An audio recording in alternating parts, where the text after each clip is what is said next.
Steve, what do we know about this latest arrest? Yeah, so it's another one. This will be the 7th arrest of an Apple Daily, either executive or editorial staff over the last month.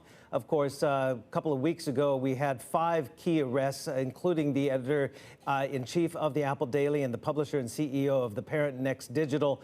Those two under the national security law. Then late last week, on Thursday, we got a key opinion writer who had penned about 800 different columns for the Apple Daily. He was arrested, and now we are getting reports. Police have confirmed that they have arrested a 57-year-old man for, quote, conspiracy to collude with foreign forces to endanger national security. Now, local media, including the television station TVB, have identified that individual as Feng Wai Kong. We have not been able to independently verify that, but various media are reporting it.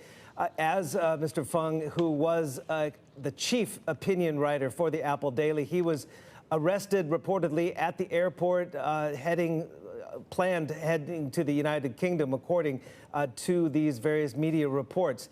Police did say that the arrest was linked to the arrest operations on June 17th, when those 5 executives were arrested, as well as the 23rd of June, when that opinion columnist was arrested, when, of course, now 7 Apple Daily executives and editorial staff have been arrested in the past month, and police say the operation is still ongoing and further arrests won't be ruled out. And Steve, it's also a big week of anniversaries in Hong Kong. What's in store? Well, it probably won't be like in 2019 when many people showed up and it got quite violent in the evening, and it won't likely be like last year when, of course, it was just within hours of the imposition of the national security law late in the evening on June 30th.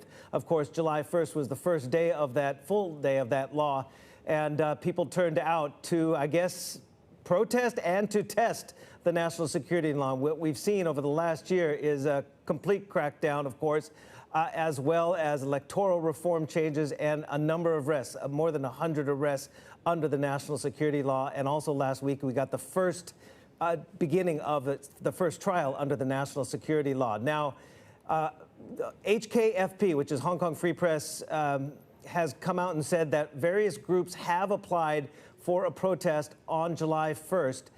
However, it's unlikely to be approved since last year, as well as June 4th celebrations in Tiananmen, commemorations in Tiananmen, in Victoria Park this year, were not granted approval by the police.